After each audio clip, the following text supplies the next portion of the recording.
Hello and welcome back, and welcome to my new subscribers, and welcome everyone else. So glad to have you all here today.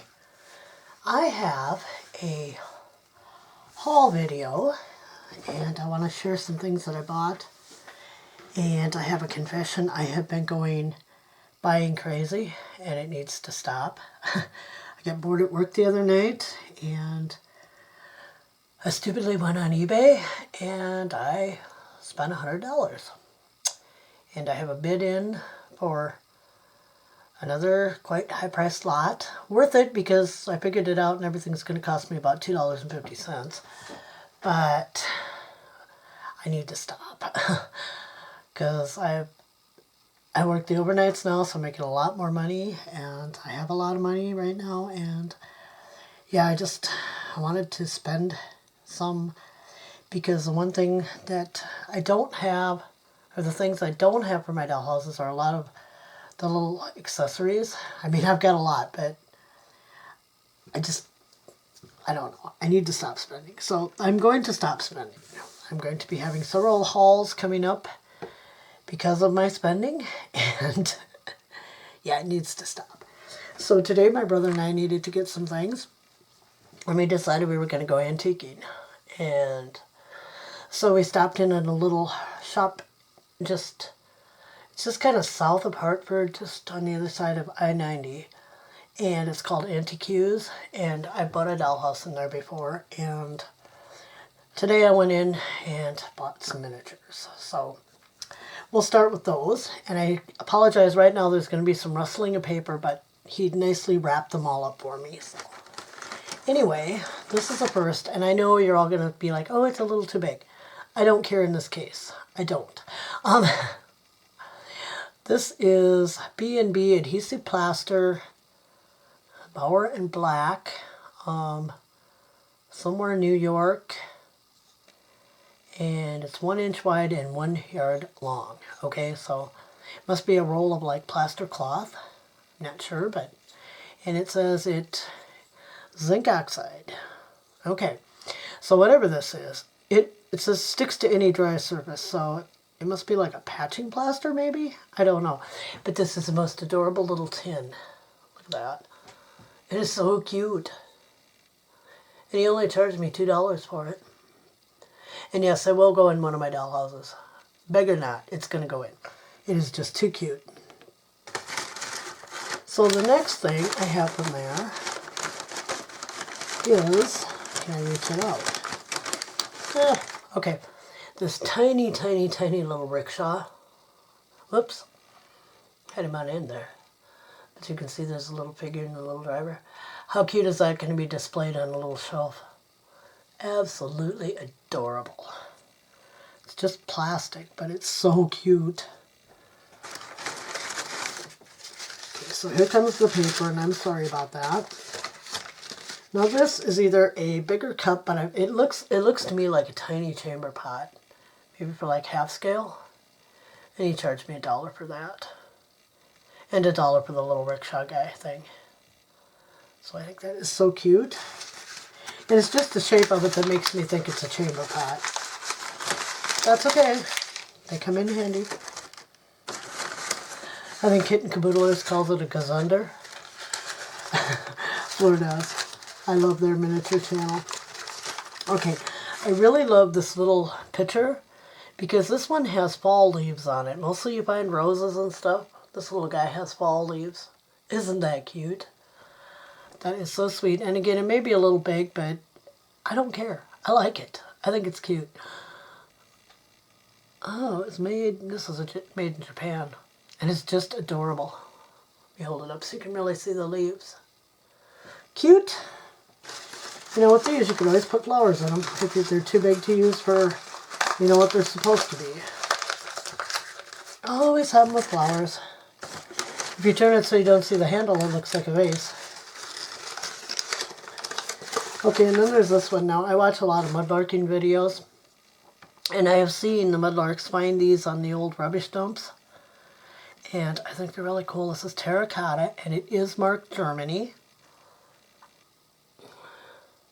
And again, I would probably use it for a flower vase. But it's so cool.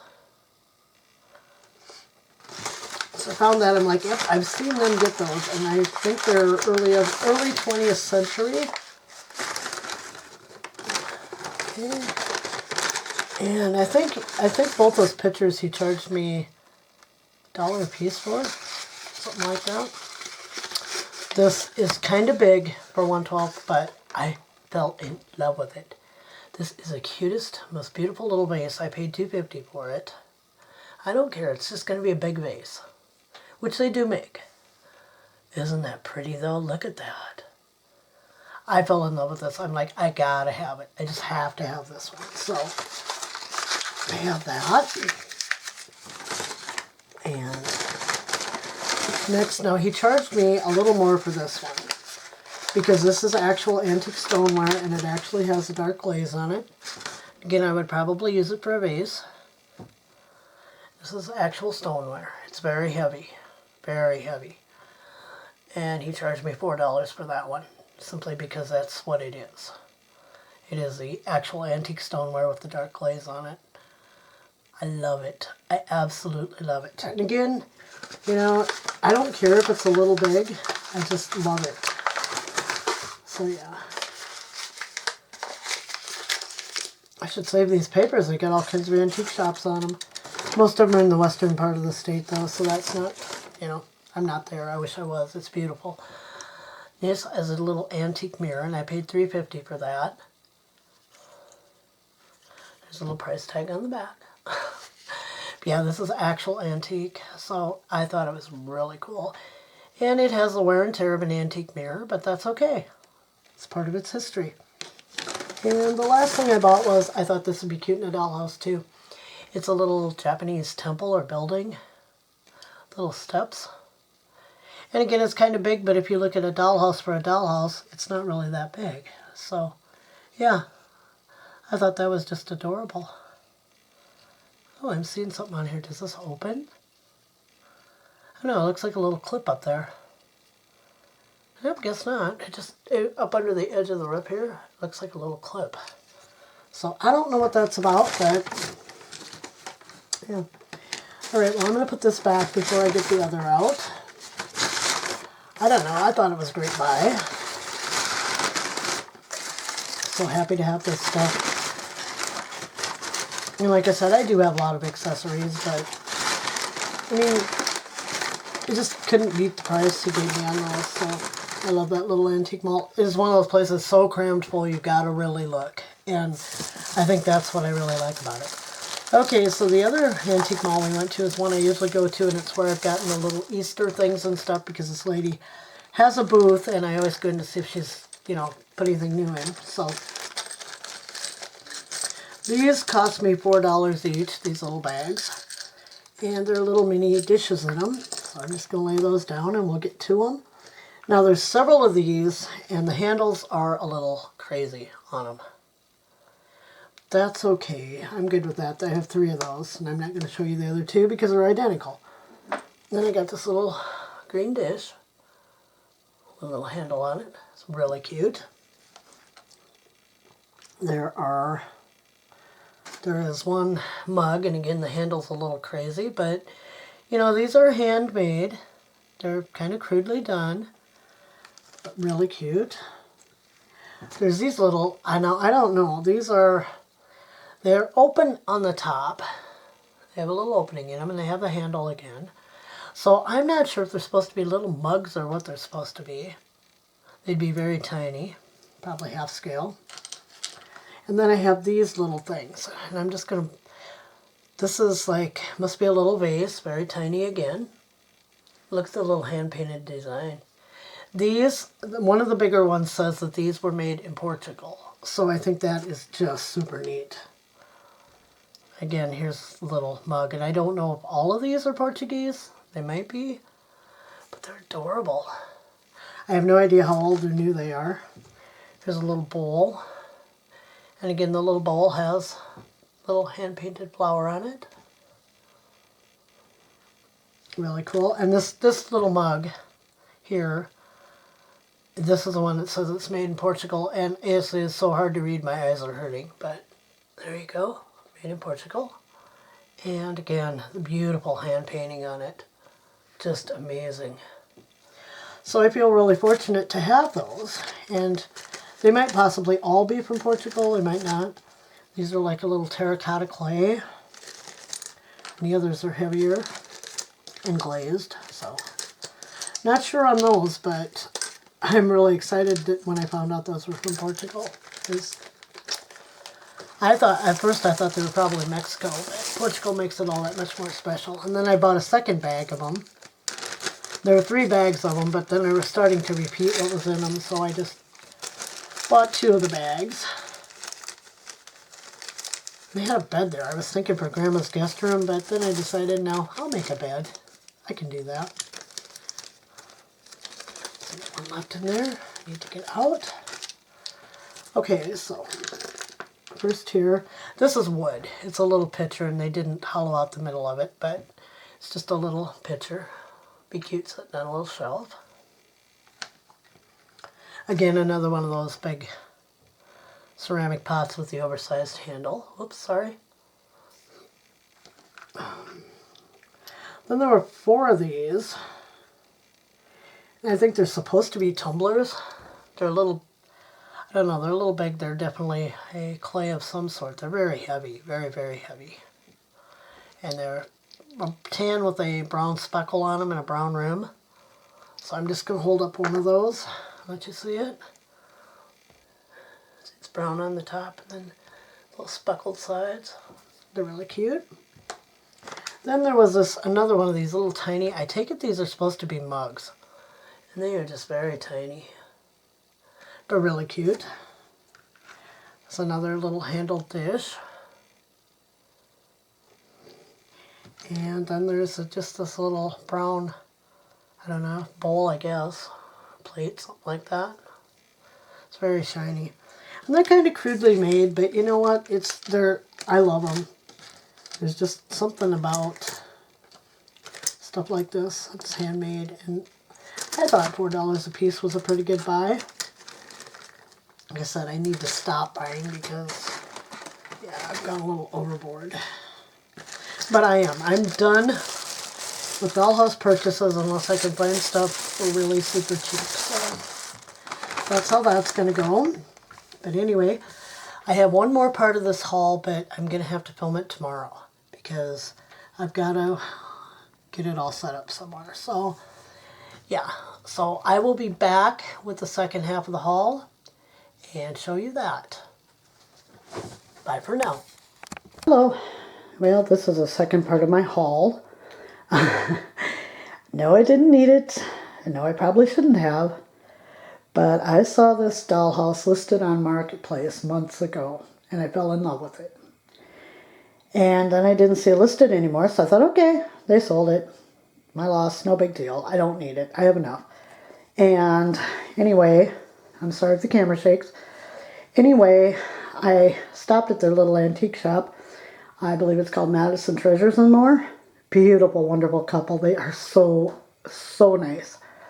And I looked at it, and I wanted it so bad because, honestly, guys, there's something about the homemade dollhouses, whether it's just the charm of them, because they are homemade, little rustic, or if it's because I know that they were made with a lot of love for someone very special. But I think it's both. This house, according to the lady, she bought it on an estate sale, the lady who owns the antique shop, and it belonged to a lady who she said was in her 90s, she thought, or maybe 80s, and the lady's grandfather had made it for her when she was a little girl back in the 40s. So I'm not going to do the math, you do the math. And you can tell that it was made with a lot of love.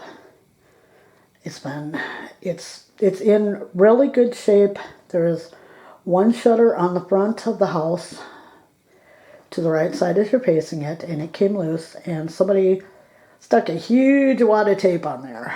I think that was their way of trying to fix it quick. It didn't work. The house, I believe, is painted with an old milk paint, at least the white, and the front door doesn't want to stay shut, but I've got it on an old table that's kind of tilted, so it's not the house. It's got the little red chimney, and it's plywood construction, but I think the inner walls are masonite from the way it feels. So both sides of the house are identical, so I'm just going to show you the one side here. We're just going to walk around, and I am upstairs in my house, and there is the side, and both sides are identical. And I am going to pause this video and flip the house around, and we'll show you the inside. And I am not going to be doing anything to this house at all. I want it to stay the way it is. So this is what I would probably call the kitchen and dining room part of the house. And the lady made the curtains herself. And I want you to see them because they're just a beautiful vintage.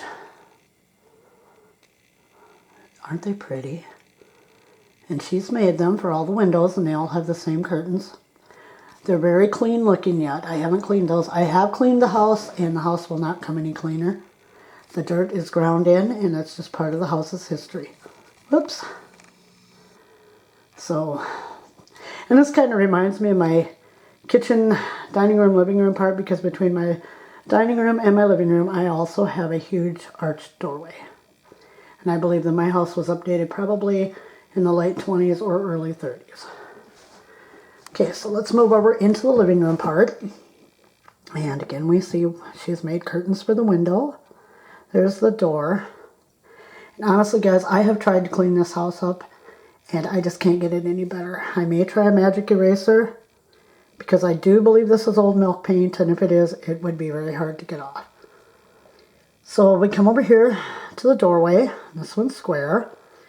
The stuff you see on the floor down there is one thing I did take out, and it was just one strip of a gold-colored, probably 1970s low-pile shag carpet, and it didn't need to be there.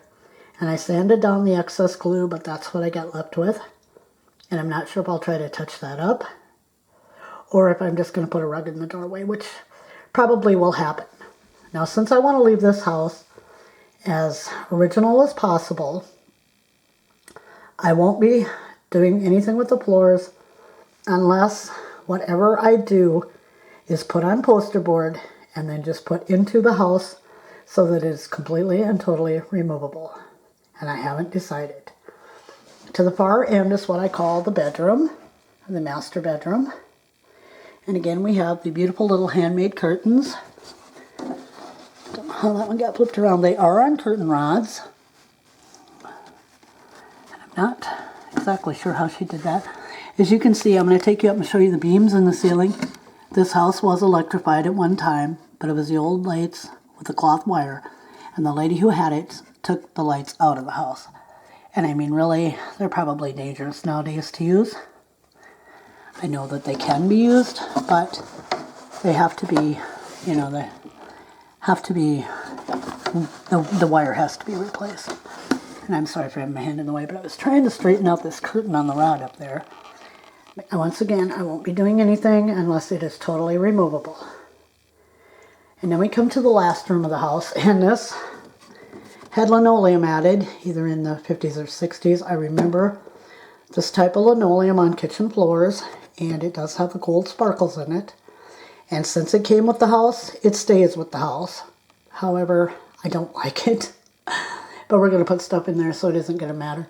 The only other part I don't like about this house, and I don't know why on the left side, but on the right side the left side there are two nails sticking through. Now the right side holds the chimney on. The left side appears to have no function to me. And then there's this rod up here on it's a metal rod, and it's got two eye screws in it. And I'm not sure what that's about. But yeah, that's pretty much the house. Like I said, I may get a magic eraser and try to clean some more with that. I'm going to leave those, the nails protruding, because once you're back from the house, you don't see them anyway. And I'm not going to be sticking my hand up there, so. Now this floor is loose and bowed a little bit, and I'm going to try to, I think I'm going to try to glue it down just a little bit. You can see where it gaps there. I'm going to try to get it down a little farther if possible. that floor, this top floor kind of has a slant to it. But it's how it was made, so it's how it stays. Alright, well I'll be back in a sec. So I want to show you, and I want to stress this is a 1/12 scale dollhouse. The ceilings are high, so it couldn't be anything else. I thought maybe it's 1/16, but it's not. But since the house is very shallow, the furniture, the 1/12 scale furniture, looks pretty big. But I did get some furniture with it. And this is old furniture. I've seen it online. There's a dresser. It's an old faux mirror. And as you can see, it looks very big in this little house. Sorry, I'm on my knees and I'm trying to balance. Not doing a very good job. It came with this bed. I never had it made a mattress or a blanket, and it's a fur, and this is a very, very, very antique fur. I've seen coats out of this, and it's very old. I would say 40s. Then it came, let's move this over. It came with a bunch of furniture, and it came with 2 of these. And they are, and unfortunately someone got white paint on here, and I do believe that also is milk paint, just from the texture. I have no idea how to remove it, and I don't want to ruin it. These are Strombecker beds, so you know they're old. And this is the little mattress that they made for the bed. See the little hand stitching there on the end. Too cute. I will be dressing the beds, and I will be putting something over the mattress, but it will not be glued down. So there are 2 of those. There's the other one. Now it also came with a Strombecker chair, which I believe is pretty close to 1/12. It came with a Strombecker side table right there. It came with another little Strombecker table. I found these online, and this one is a little bit loose, so it's sitting at a wonky angle. Kind of, yeah, it's still wonky. Okay, that's fine. It came with a lamp, which I believe might also be Strombecker. Really pleased to have that piece because I don't see a lot of them even online. Okay, oops. Well, let's have a disaster. And it came with this magazine rack, which is a much more modern edition, I think. Don't know for sure, but it looks more modern. And this little half-round side table, really cute. And then it came with a rocking chair, which is kind of close to 1/12. This I will be including back in the dollhouse. I can't find a maker on it. Or is it? No, wait. No, there's no maker. But it matches these, which say, oh my. Okay, nothing broke. Everything's good. These do have something on the bottom of them. And I think they say something about made in the USA, America. So if you know what those are, they are way too big. They are way out of scale. And though they came with the house, I will not be using them. So there were 2 chairs and that table. And scale's not going to be a big issue in this, except for the table. As you can see, it takes up most of that little room. The only other thing that came with this house were some little linens that were made. And I believe they're supposed to be like little dresser scarves or table runners. Not sure what this one was supposed to be. But this also is very, very vintage material. And I believe most of it was done by hand. That one only has lace on one side, so I'm not sure about that. And this one has a little blue crochet lace on the ends. So that's really cute. It also came with the pillow, the one on the bed, and this thing, which is way too big and won't be going back in either. This one, I've seen them in plastic. I think this one is wood. Yeah, it's way more Barbie sized and will not be going in the house. And then there was one more tiny doily. So that's the other part of my haul. As I said, I need to stop spending. They made me a good deal on this house. but I need to stop spending, and I'm done with that. I hope you all enjoyed this today, seeing my madness. Thank you all for joining me. I hope everyone is having a really great day. Bye-bye.